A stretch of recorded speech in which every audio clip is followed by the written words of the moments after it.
شہزادہ علی اکبر کی دو چیزیں پورے عرب میں مشہور تھیں، ایک سخاوت، دوسری جنگ۔ آپ جناب عباس کے شاگرد ہوا کرتے تھے اور 8 الگ الگ طریقوں سے میدان میں جنگ لڑنے پر مہارت رکھتے تھے۔ عباس اپنے تمام شاگردوں میں سب سے زیادہ علی اکبر کی تعریف کرتے تھے کہ اگر جنگ سیکھنی ہے تو اکبر کی جنگ دیکھا کرو، کیسے لڑا جاتا ہے، یہ نوجوانوں میں اکبر سے بہتر کوئی نہیں جانتا۔ امام حسین علیہ السلام بچپن سے ہی اللہ کے رسول سے بے پناہ محبت کیا کرتے تھے۔ رسول خدا امام حسین کو اپنے سینے پر سلایا کرتے تھے۔ رسول اللہ کی رحلت کے بعد امام حسین اللہ سے دعا مانگتے تھے کہ اے میرے اللہ، مجھے ایسا بیٹا عطا کر جو تیرے رسول کی شبیہ ہو۔ 11 شعبان 33 ہجری 654 عیسوی میں اللہ پاک نے امام حسین کو رسول اللہ کی شبیہ عطا کی۔ اپنے جیسے ہی شہزادے کے چہرے پر نور دیکھا تو پیشانی کو چوم کے کہا کہ تو میرا بیٹا علی اکبر ہے۔ امام حسین علی اکبر سے بے پناہ محبت کرتے تھے۔ آپ نے دین کی تعلیم اپنے والد امام حسین سے سیکھی اور بی بی زینب سے بھی حاصل کی۔ بس آپ بڑے ہوتے گئے، آپ میں سخاوت کا جذبہ ہوا کرتا تھا۔ روایت میں ہے کہ 5 سال کی عمر میں آپ نے اپنے بابا حسین سے کہا، اے میرے بابا، مدینے میں مسافر بہت آتے ہیں اور وہ کھانے کے لیے پریشان ہوتے ہیں۔ میں چاہتا ہوں کہ اپنے گھر میں ایک ایسا دسترخوان لگاؤں جس میں ہر مسافر چاہے اپنا ہو یا پرایا آ کے کھانا کھائے اور آرام کرے۔ امام حسین شہزادے کو داد دیتے ہیں اور دسترخوان لگوا دیتے ہیں۔ مدینے میں شہزادہ علی اکبر کا دسترخوان اتنا مشہور تھا کہ جو بھی مدینے میں آتا اس کی خواہش تھی کہ کھانا حسین کے شہزادے اکبر کے پاس کھائیں گے اور رسول اللہ کی شبیہ کی زیارت بھی ہو جائے گی اور کھانا بھی تناول کریں گے۔ بس آپ جیسے جیسے بڑے ہوتے گئے تو مولا علی کی غربت، مولا حسن کی غربت دیکھ کے دل ہی دل میں یہ سوچتے تھے کہ اللہ مجھے ایسی طاقت عطا کر کہ میں اللہ کے دشمنوں سے لڑ سکوں۔ آپ نے اس بات کا اظہار اپنے دادا علی سے کیا تو مولا علی نے آپ کو 6 سال کی عمر میں جناب عباس کے پاس بھیجا اور کہا، اے عباس، آج سے اکبر کو جنگ تم سکھاؤ گے اور اس کو ایسے تیار کرو گے کہ جنگ کرنے میں اس کا کوئی ثانی نہ رہے۔ اور یوں جناب عباس نے آپ کو تلوار پکڑنا سکھائی، جنگ کرنا سکھائی، نیزہ مارنا سکھایا، تیر چلانا سکھائے۔ جیسے جیسے آپ کی عمر بڑی ہوتی گئی ویسے جنگ میں کوئی بھی آپ کے سامنے کھڑا نہ ہو پاتا اور آپ پورے بنی ہاشم شہزادہ علی اکبر پر فخر کرتا تھا۔ آپ جیسے جنگ سیدھے ہاتھ سے لڑتے تھے ویسے ہی تلوار الٹے ہاتھ سے پکڑ کر دشمنوں کو مار سکتے تھے۔ آپ بے وقت 2 تلواروں کے ساتھ لڑ سکتے تھے اور نیزہ مارنے میں اور اس کو روکنے میں کوئی آپ کا ثانی نہ تھا۔ آپ کی پیشانی بڑی اور آنکھیں بے پناہ خوبصورت ہوا کرتی تھیں اور پلکیں اوپر کی طرف ابھری ہوئی تھی، ہونٹوں کا رنگ لال اور ان کی شبیہ گلاب کی پنکھڑیوں جیسی تھی۔ آپ کے بال بہت ہی نرم، آپ کا رنگ نور کی مانند تھا اور چہرہ اتنا خوبصورت ہوا کرتا تھا کہ جو بھی آپ کو دیکھتا ہی رہ جاتا۔ آپ کی والدہ جب بھی آپ باہر نکلتے آپ کی والدہ آپ کے چہرے پر کپڑا ڈھانپ دیتی کہ میرے بیٹے کو نظر نہ لگ جائے۔ بس جیسے ہی سعادت پر غربت آئی تو آپ نے مدینہ چھوڑا، مکے کی طرف ہجرت کی اور جب مکے میں بھی حج کے دوران اہل بیت کو شہید کرنے کا یزید نے ارادہ کیا تو آپ مکہ سے کوفہ کی طرف سفر کرنے لگے۔ جب مولا حسین مکے سے کوفے کا سفر کر رہے تھے تب کوفے کے گورنر عبید اللہ ابن زیاد نے عمر بن سعد سے کہا کہ میں نے سنا ہے بنی ہاشم کے جوانوں سے بہادر عرب کی سرزمین پر کوئی نہیں، اس میں کوئی شک نہیں، بنی ہاشم میں عباس اور اکبر کا مقابلہ کوئی نہیں کر سکتا۔ اور حسین کے لیے میں نے خود سنا ہے کہ امام علی بار بار کہتے تھے کہ میرے تمام بیٹوں میں سب سے اچھی جنگ حسین لڑتا ہے۔ عبداللہ نے کہا کہ میرے پاس یزید کا خط آیا ہے اور اس خط میں واضح لکھا ہے کہ جو بھی حسین کو قتل کرے گا وہ جس بھی علاقے کی حکومت مانگے گا میں اس کو دوں گا۔ اے عمر بن سعد، یہ نئی حکومت بنی ہے نئے گورنر آئیں گے، الگ الگ علاقوں میں الگ الگ گورنر منتخب کیے جائیں گے۔ ابھی خلیفہ یزید ہے، اس کو راضی کر لو اور ایک ایسا لشکر بناؤ جو بنی ہاشم کا مقابلہ کر سکے۔ عمر بن سعد اور اس کے پاس بڑے بڑے بہادروں کو خط لکھتا ہے اور الگ الگ علاقوں کی حکومت دینے کا وعدہ کرتا ہے۔ اس وقت 21 بڑے بہادر جن کی بہادری عرب میں مشہور تھی، ان میں سے 13 بہادر جن کا مد مقابل کوئی نہیں ہوتا تھا، وہ امام حسین سے جنگ کرنے کے لیے تیار ہوئے اور یوں ایک بڑا لشکر تیار کیا گیا۔ امام حسین کا راستہ روکتے ہیں، پانی بند کرتے ہیں، یہاں تک کہ 10 محرم آ جاتی ہے۔ سب سے پہلے شہزادہ علی اکبر اجازت مانگتے ہیں، امام حسین اجازت دے دیتے ہیں۔ امام حسین کے چاہنے والے تمام اصحاب کہتے ہیں کہ ہو سکتا ہے شبیہ رسول میدان میں جائے اور ہم بیٹھے رہیں، یہ کیسے ہو سکتا ہے؟ بس ایک ایک شہید ہوتے جاتے ہیں۔ شہزادہ علی اکبر، جناب عباس اور امام حسین سب کے لاشیں خیمے میں لے کر آتے ہیں۔ بس جب تمام ساتھی شہید ہو جاتے ہیں، جناب عباس بھی نہر کنارے دھوکے سے قتل کیے گئے، تب میدان میں صرف شبیہ رسول علی اکبر رہ گئے۔ امام حسین کہتے ہیں کہ شہزادے نے اپنے بابا حسین کو دیکھا، بابا اب مجھے روکنے والا کوئی نہیں، اب تو مجھے میدان میں جانے کی اجازت دی جائے۔ امام حسین ہاتھوں کو بلند کر کے کہتے ہیں، اے میرے اللہ، اب میدان میں اس کو بھیجتا ہوں جو سیرت و صورت میں تیرے رسول کی شبیہ ہے۔ اپنے ہاتھوں سے جنگ کا لباس پہناتے ہیں اور کہتے ہیں، اکبر خیمے میں جاؤ، اپنی ماں زینب اور اپنی خالہوں سے مل لو۔ شہزادہ خیمے میں جاتا ہے۔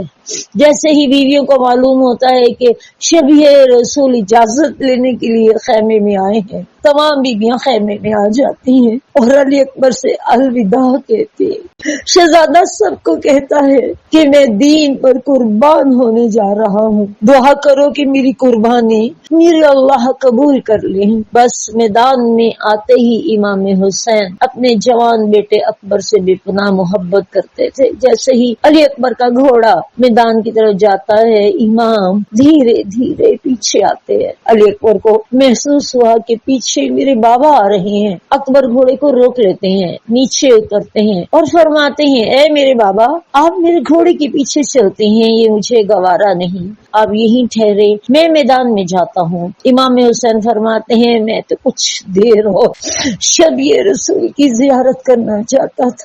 اے اکبر جاؤ، اللہ تمہارا نگہبان ہے۔ میدان میں شہزادہ علی اکبر آتے ہیں۔ عمر بن سعد کہتا ہے، عباس کو تو دھوکے سے ہم نے قتل کر دیا، اب اکبر کا مقابلہ کون کرے گا؟ جو بہادر جس کو الگ الگ جگہوں سے حکومت کی لالچ دی گئی، ان کو میدان میں لانے کے لیے کہا جاتا ہے۔ طارق کے بیٹے جن کا ثانی بہادری میں کوئی نہ تھا، ایک ہی وار میں علی اکبر ان کو مار دیتے ہیں۔ جب اپنے ساتھ بیٹوں کا لاش طارق نے دیکھی تو فوراً اٹھتا ہے اور ساتھ کھڑے اونٹ کی ٹانگ کاٹ دیتا ہے۔ میدان میں آ کے کہتا ہے، بچے اب تیرا مقابلہ طارق سے ہے، وہ جو جانوروں کو باندھنے کے لیے رسی کا استعمال نہیں کرتا تھا۔ فوج یزید خوشی سے جھومتی ہے اور یہاں علی اکبر کہتا ہے، اے طارق، یہ بھی یاد رکھ کہ اب تیرا مقابلہ علی کے پوتے علی سے ہے۔ میدان میں تمہیں خندق وہ یاد دلاؤں گا۔ وہ میدان میں اترتا ہے، تلوار اٹھاتا ہے، دوڑ کے شہزادے کے پاس جاتا ہے اور وار کرتا ہے۔ شہزادہ وہ وار روکتا ہے۔ طارق دوسرا وار کرتا ہے، علی اکبر پھر روکتے ہیں۔ جب تیسرا وار کرنے کے لیے تلوار اٹھائی تو علی اکبر اس کے کندھے پر ایسا وار کرتے ہیں کہ پورا کا پورا بازو زمین پہ گر جاتا ہے۔ پوری فوج حیران ہو جاتی ہے اور وہاں امام حسین مرحبا مرحبا اکبر فرماتے ہیں۔ طارق تڑپنے لگتا ہے، کوشش کرتا ہے کہ اپنے دوسرے ہاتھ سے تلوار پکڑ کر اکبر پر وار کریں۔ علی اکبر اس کی گردن پر وار کرتے ہیں اور ان کا سر آسمان سے پرواز کرتا ہے۔ یہ دیکھ کے یزید کے بڑے بڑے بہادر ہل جاتے ہیں۔ صرف 18 سال کے جوان نے طارق جیسے اتنے بڑے بہادر کو مار دیا۔ سب لرزنے لگتے ہیں۔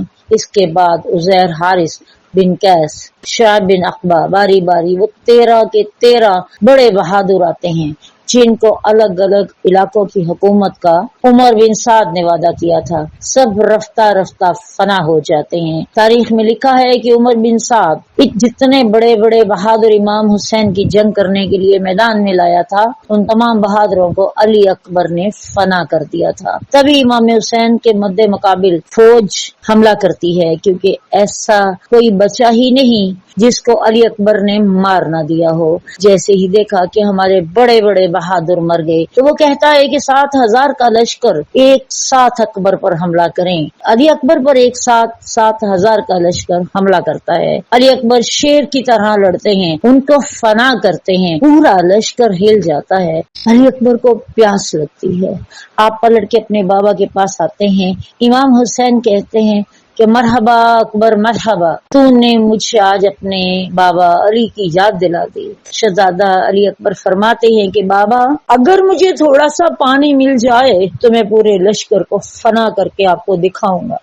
امام حسین شہزادے کی پیاس کو دیکھتے ہیں اور کہتے ہیں اکبر، میں ہمیشہ دعا مانگتا تھا کہ اکبر مجھ سے کچھ مانگے، لیکن میں آج اس پانی کی خواہش کو پورا نہیں کر سکتا، تو اپنی زبان میرے منہ میں ڈال، شاید تجھے تھوڑا سا سکون مل جائے۔ شہزادہ علی اکبر اپنی زبان امام حسین کے منہ میں ڈالتے ہیں اور رونا شروع کر دیتے ہیں اور کہتے ہیں بابا، آپ کا منہ تو مجھ سے بھی زیادہ خشک ہے۔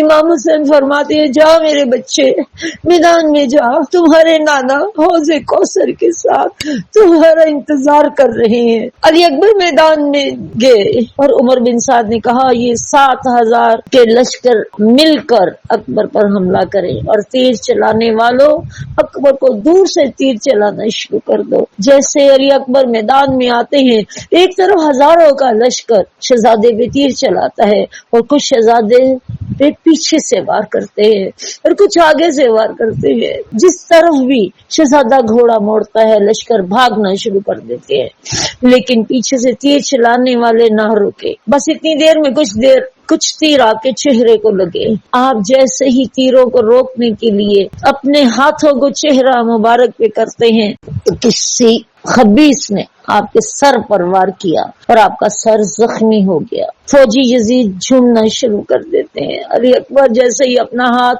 اپنے سر پر رکھتے ہیں، وہی ظالم علی اکبر کے سینے پر برچھی مارتا ہے اور پیچھے سے توڑ دیتا ہے اور کہتا ہے کہ اب دیکھتے ہیں کہ حسین اس برچھی کو کیسے نکالیں گے۔ شہزادہ گھوڑے کی سے زمین پہ اترتے ہیں، فوجیں دیکھنا شروع کر دیتی ہیں۔ امام حسین نے جیسے ہی دور سے دیکھا کہ شبیہ رسول زمین پر گر گئے، آپ نے کہا اے اکبر، آپ کے بعد مجھے کوئی نظر نہیں آتا۔ کچھ قدم میدان کی طرف چلتے ہیں، گر جاتے ہیں۔ یہ منظر دور سے علی اکبر کے گھوڑے نے دیکھا، وہ دوڑ کے مولا حسین کے پاس آتے ہیں، مولا حسین کو سہارا دے کر علی اکبر کے پاس لے جاتے ہیں۔ امام حسین شفیع رسول کو دیکھا اور فرمایا اے اکبر، اپنی دونوں باہیں میری گردن میں ڈال دو تو میں خیمے میں لے جاتا ہوں۔ شہزادے نے ایک ہاتھ امام حسین کے کندھے پر رکھا اور دوسرا ہاتھ شہزادے کے سینے پر تھا۔ امام حسین نے کہا بیٹا، سینے میں تکلیف ہے؟ علی اکبر فرماتے ہیں ہاں بابا، ایک ظالم نے برچھی ماری ہے۔ امام حسین نے جیسے ہی شہزادے کا ہاتھ ہٹایا تو دیکھا کہ وہ برچھی شہزادے کے کلیجے میں لگی ہوئی ہے۔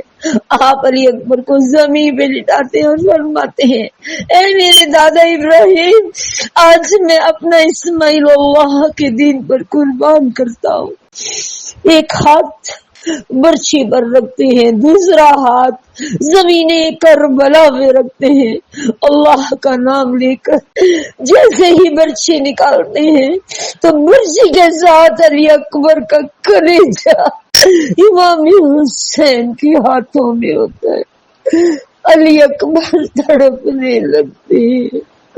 امام حسین فرماتے ہیں اللہ، میں نے تیرے دین کے لیے اپنا بیٹا حق پر قربان کر دیا۔